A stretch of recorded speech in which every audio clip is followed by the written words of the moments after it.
Good morning, everyone, and welcome back to my channel. This is the third time I attempted this video. I don't even want to tell you, but we're going to do it now. It will be done right now, I promise. This is not going to be a long video. It's just a video on my top 10 ways to prep for high heating costs. Number one, sleeping bags and blankets. Make sure you have enough of them.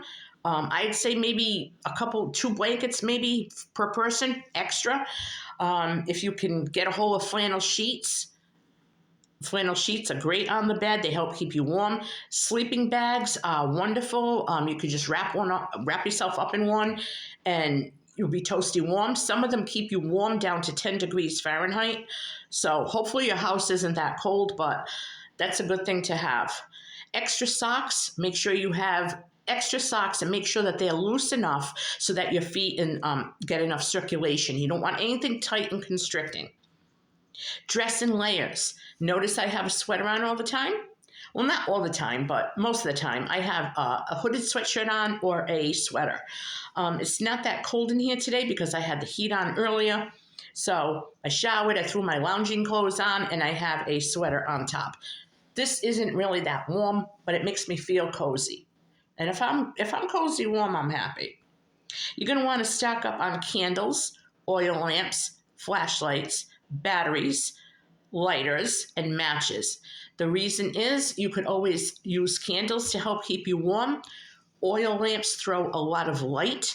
And if you have a gas furnace and the power goes out, the pilot runs by electricity, so that's going to go off.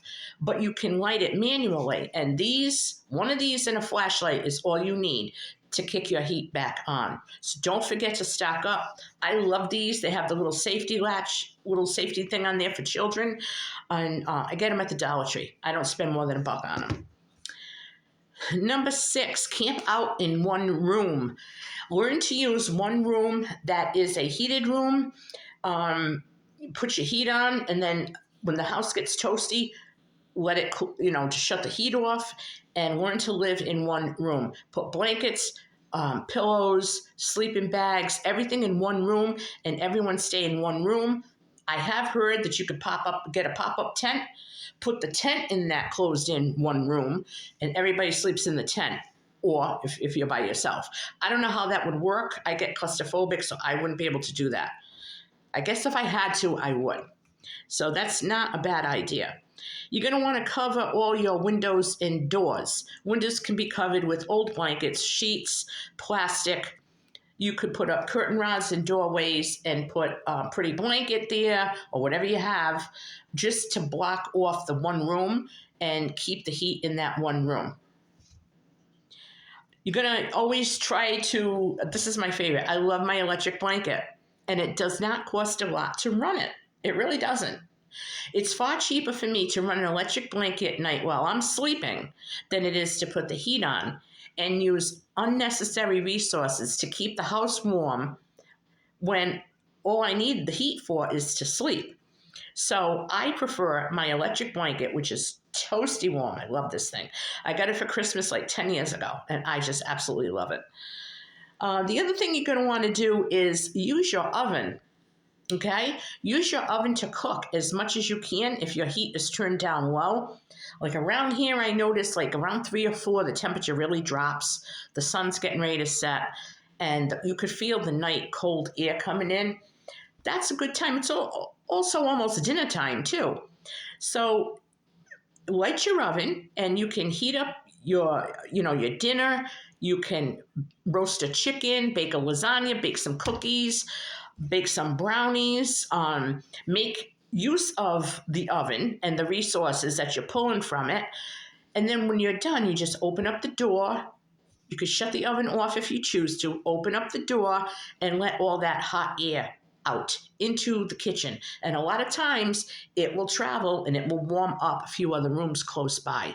So have a cook-a-thon, okay? And just make your house really toasty warm using the things that you have. An oven. That's not that hard to do. Also, you want to close off all closet doors and doors to rooms that you're not using. Turn down the water temperature on your water heater about 10 degrees. You'll be surprised how hot your hot water really is. And by turning down the temperature at least 10 degrees, that is a great way to save some money. So I don't know if you're going to use all these tips, if you are going to use all of them. Let me know in the comments below which one is your favorite tip to stay warm during the heating costs that are coming up. And my favorite is, I can tell you right now what my favorite is, the electric blanket and, of course, baking in the oven. But if you have a fireplace too, light your fireplace, because that's another thing that I really enjoy. So these are little things that can really help keep you warm. You don't have to use all of them, but if you do, your heat bill is going to go way down. So don't waste electricity. Don't waste gas. Don't waste any of this energy that you're paying for, okay? Do the best you can with everything that you have, and stay prepped, stay cozy, warm, and I'll catch you on my next video.